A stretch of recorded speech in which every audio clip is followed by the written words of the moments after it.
हम लोगों ने पोस्टुलेट्स जाना काइनेटिक थ्योरी का। अब उसी के अकॉर्डिंग हम लोग काइनेटिक गैस इक्वेशन को कैसे डिराइव करते हैं, उन सारे एजम्पशन को मान के, उन पोस्टुलेट्स को देखते हुए हम लोग काइनेटिक गैस इक्वेशन को डिराइव करते हैं। मान लीजिए एक कंटेनर है, ये जो है ये एक कंटेनर है, और इस कंटेनर में ये जो है ये कंटेनर है, और इस कंटेनर में हमारा गैस है यहाँ पे। इसमें n मॉलिक्यूल्स जो है गैस का है, और ये जो इसका मास जो है वो m है। तो अब ये क्या करता है, यहाँ पे हमने अलग से इसके वॉल के साथ इसको निकाल लिया है। अब ये जो मॉलिक्यूल है इसको बड़ा कर लिया। ये जो मॉलिक्यूल है ये क्या कर रहा है,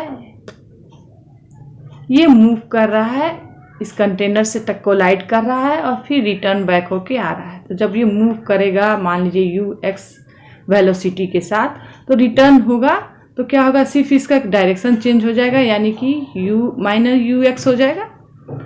तो इसी के थ्रू हम लोग पहले इस बात को समझ गए हैं आप लोग कि मान लीजिए हमारे पास एक क्यूबिकल बॉक्स है जिसका ये साइड जो है वो L है, ये साइड जो है ये L है पूरा,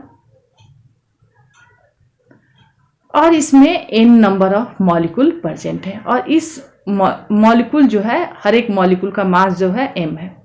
अगर एक मॉलिक्यूल जो है जिसका वेलोसिटी u है वो मूव करता है और जाके वॉल से टकराता है, इस दौरान हम लोगों ने पहले भी देखा था कि कैसे हम लोग उसके कंपोनेंट में उसको रिजॉल्व कर सकते हैं। XYZ तीनों कोऑर्डिनेट में इसको हम लोग चाहें, चूंकि वेलोसिटी जो है एक वेक्टर क्वांटिटी है, तो x, y और z तीनों डायरेक्शन में हम लोग इसको कंपोनेंट में इसको ब्रेक कर सकते हैं। तो हमने क्या किया है कि केवल इस ux डायरेक्शन में वेलोसिटी को कंसीडर किया है।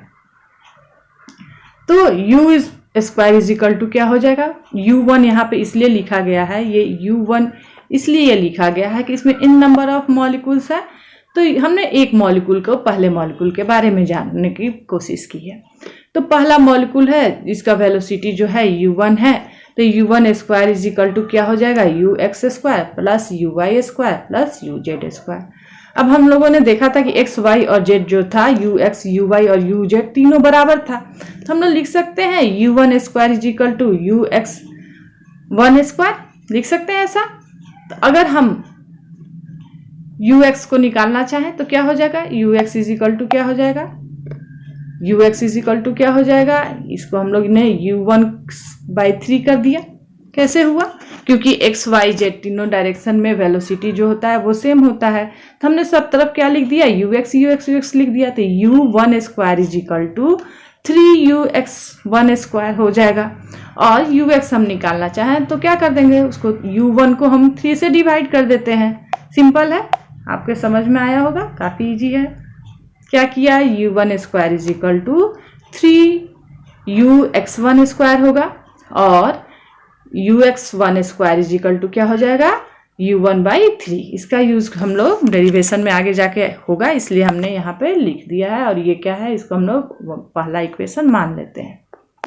अब मान लीजिए कि मॉलिक्यूल जो है वॉल को क्या किया, जाके ux वेलोसिटी से जाके वॉल से टकरा गया, और फिर उसी वेलोसिटी से वो क्या होगा, रिटर्न बैक होगा। केवल क्या हो जाएगा, साइन चेंज कर जाएगा, चूंकि वेलोसिटी का डायरेक्शन जो है वो अपोजिट हो रहा है, यहाँ पे इस डायरेक्शन में जा रहा है, और फिर रिटर्न होगा तो इस डायरेक्शन में होगा, तो वेलोसिटी का डायरेक्शन चेंज हो जाएगा, इसलिए साइन केवल माइनस हो जाएगा।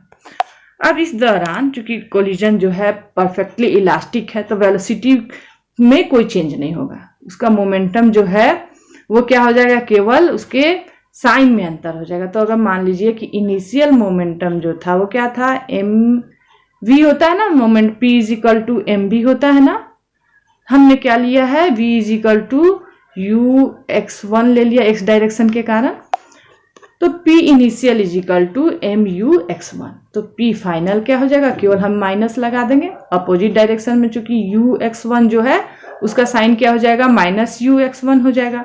तो अगर हमें चेंज इन मोमेंटम निकालना होगा तो क्या करेंगे, इनिशियल माइनस क्या कर देना है, फाइनल। तो इनिशियल माइनस फाइनल करेंगे तो माइनस माइनस प्लस हो जाएगा, तो डेल्टा पी क्या आ जाएगा, 2mux1 आ जाएगा। अब यहीं पर देखिए, जब ये मॉलिक्यूल जो है इससे कोलिजन किया, इस वॉल से कोलिजन किया, इस वॉल से कोलिजन किया तो एल डिस्टेंस ट्रेवल किया, फिर ये रिटर्न बैक होगा तो फिर एल डिस्टेंस ट्रेवल करेगा। यानी कि इस दौरान ये कितना, एक कोलिजन में के दौरान वो कितना डिस्टेंस ट्रेवल कर रहा है, 2l। As molecule will hit the wall it will travel back across the box, collide with the opposite face and hit the face A again after a time t। हमको time चूंकि निकालना है कि एक collision में कितना time लग रहा है, तो कितना लग रहा है, पहले एल जा रहा है फिर रिटर्न बैक एल हो रहा है, तब जाके वो पहला कोलिजन कर पा रहा है।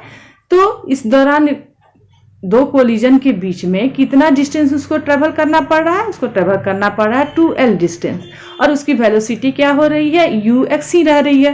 तो टाइम टेकन कितना हुआ, डिस्टेंस बाय वेलोसिटी, तो क्या हो गया t, 2l बाई ux1। और हम लोग जानते हैं कि फोर्स क्या है, फोर्स होता है डेल्टा p बाई टी, यानी कि change in momentum by time taken for each collision. तो हमने निकाला था कि डेल्टा p क्या था, 2m(u)(x1) आया था हमारा, बटा में जो भी यहाँ पे हमने टाइम निकाला है उसको लिख दिया है। इस तरह से हमें क्या मिल गया, फोर्स हमने निकाल लिया, वो क्या आया, mu²(x1)/l। ये हम एक मॉलिक्यूल के लिए निकाल रहे हैं।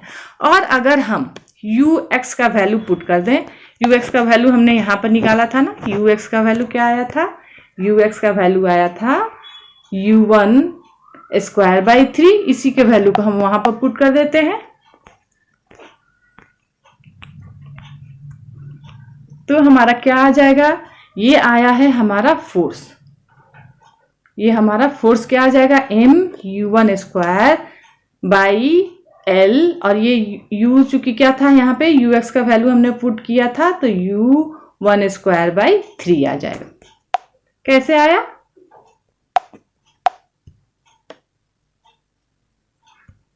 हमने केवल क्या किया है कि यहाँ पे जो ux था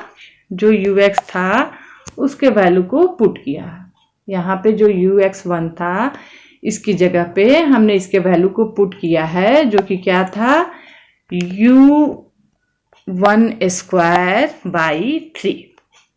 अब हमने एक मॉलिक्यूल का निकाल लिया, हमने एक मॉलिक्यूल का निकाल लिया फोर्स। अब हमें कितने मॉलिक्यूल का निकालना पड़ेगा, n मॉलिक्यूल का निकालना पड़ेगा, क्योंकि जो भी हमने कंटेनर लिया है, जो बॉक्स क्यूबिकल बॉक्स लिया है उसमें n मॉलिक्यूल है। तो पहला का हम क्या करेंगे, इन सारे के द्वारा जो फोर्स होगा उसको हमको ऐड करना पड़ेगा। तो पहले का फोर्स इतना है, सेकेंड वाले के लिए फोर्स इतना है, फिर इसी तरह से होते होते n मॉलिक्यूल के लिए फोर्स कितना है, इतना है। तो सारे मॉलिक्यूल को हम लोग के फोर्स को ऐड कर लेंगे तो टोटल हमको फोर्स निकल जाएगा। तो F net is equal to क्या हो जाएगा, F नेट के लिए हमने क्या किया, हमने 1/3m/l को कॉमन ले लिया, और u1² plus u2² plus u3² plus, यहाँ पे प्लस आ जाएगा, प्लस un² हो जाएगा। अगर हम क्या करें कि इसमें ऊपर और दोनों साइड में n इंटू n कर दें, n से गुना भी कर दें और n से मल्टीप्लाई, ऐसा कर सकते हैं, क्योंकि ऐसा करने से कोई भी इसमें चेंज हम नहीं कर रहे हैं। तो ये क्या हो जाएगा, ये स्क्वायर मीन स्क्वायर वेलोसिटी हो जाएगा, और ये n हम लोग बाहर कर सकते हैं। तो ये क्या हो गया हमारा, ये जो हमने क्या किया, स्क्वायर वेलोसिटी का ये मीन निकाल लिया।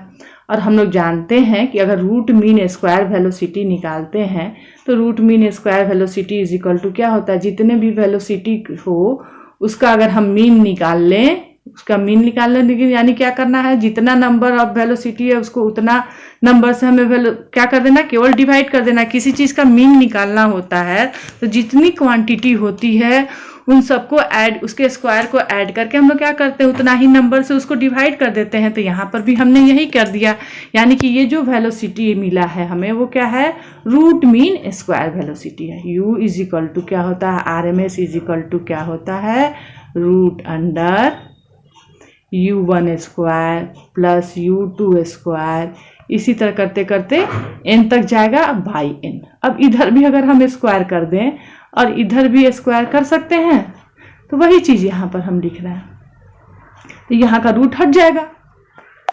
अगर हम इसके रूट का स्क्वायर कर दें, तो क्या होगा, ये रूट हट जाएगा, तो वही यहाँ पे हम यू स्क्वायर लिख सकते हैं, यू आर एम एस को लिख दिया गया है। और हम लोग जानते हैं कि प्रेशर क्या होता है, फोर्स पर यूनिट एरिया। तो फोर्स हमने निकाल दिया और उसको एरिया से डिवाइड कर देंगे। तो जो बॉक्स था जिस रेक्टेंगुलर वॉल पे जाके मॉलिक्यूल स्ट्राइक कर रहा था वो तो रेक्टेंगल था ना, इसका साइड एल था। तो एरिया अगर निकालेंगे तो क्या हो जाएगा, एल इंटू एल यानी कि एल स्क्वायर। तो वहाँ पे हमने एल स्क्वायर से फोर्स को डिवाइड कर दिया है। और तो देखिए क्या हो गया, 1/3 हमने कॉमन लिया था, 1/3 हमने कॉमन लिया था, M N U R M S बटा में एल इंटू एल स्क्वायर। तो वॉल्यूम क्या होता है किसी भी क्यूब का, एल क्यूब होता है। तो उसकी जगह पे हम लोग लिख सकते हैं एल क्यूब।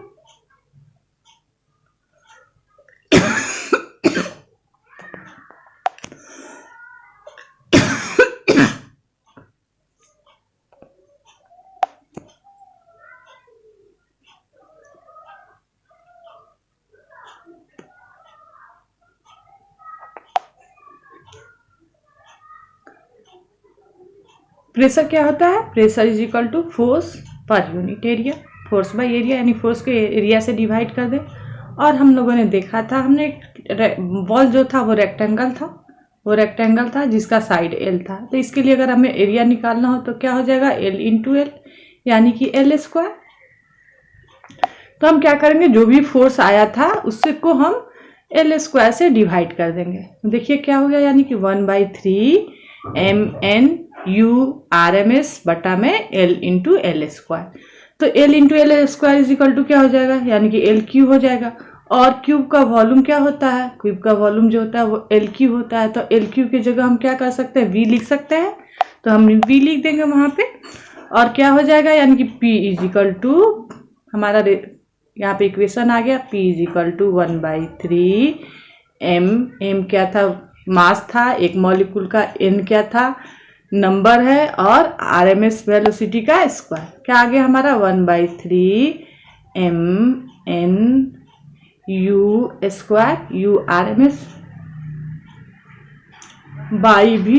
अब हम इस भी को इधर ले जा सकते हैं, तो क्या हो जाएगा, पी भी इज इक्वल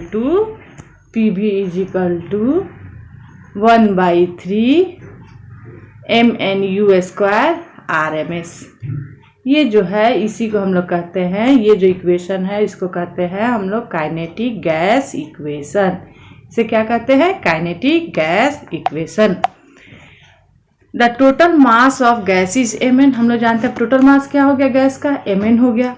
और डेंसिटी गैस का क्या होता है, mn/v। तो अगर v यहाँ पे ला दे तो उसकी जगह पे हम डेंसिटी को यहाँ पुट कर सकते हैं, हेंस v है। अगर नया एक इक्वेशन उसी से डिराइव करना चाहे इन टर्म्स ऑफ डेंसिटी, तो यहाँ पे हमने डेंसिटी को लिख दिया। तो ये क्या है, यू आर एम एस। तो आप हम लोग जान रहे हैं कि क्या है, यहाँ पे जो यू स्क्वायर है वो क्या है, मीन स्क्वायर वेलोसिटी है। और यहाँ पे क्या है, ये जो था ये क्या है, रूट मीन स्क्वायर वेलोसिटी है। तो हमने क्या किया था, केवल इसका स्क्वायर लिख दिया था, तो ये क्या हो गया था, यू स्क्वायर हो गया था, इसलिए हमने वहाँ पे यू आर एम एस लिखा है। तो इस बात को ध्यान देना है, कोई बड़ी बात नहीं है। तो मेन क्या बात है कि काइनेटिक थ्योरी में हमें जो इक्वेशन दिया वो यही है। और यहाँ पे क्या आ गया, यू आर एम एस। यही जो इक्वेशन है वो है काइनेटिक गैस इक्वेशन। और अगर हम इसकी जगह पे डेंसिटी के टर्म में इसी को लिखना चाहें तो वो क्या लिखेंगे, 1/3 rho u square you R M S. ठीक है, नेक्स्ट क्लास में हम लोग इसी का अगले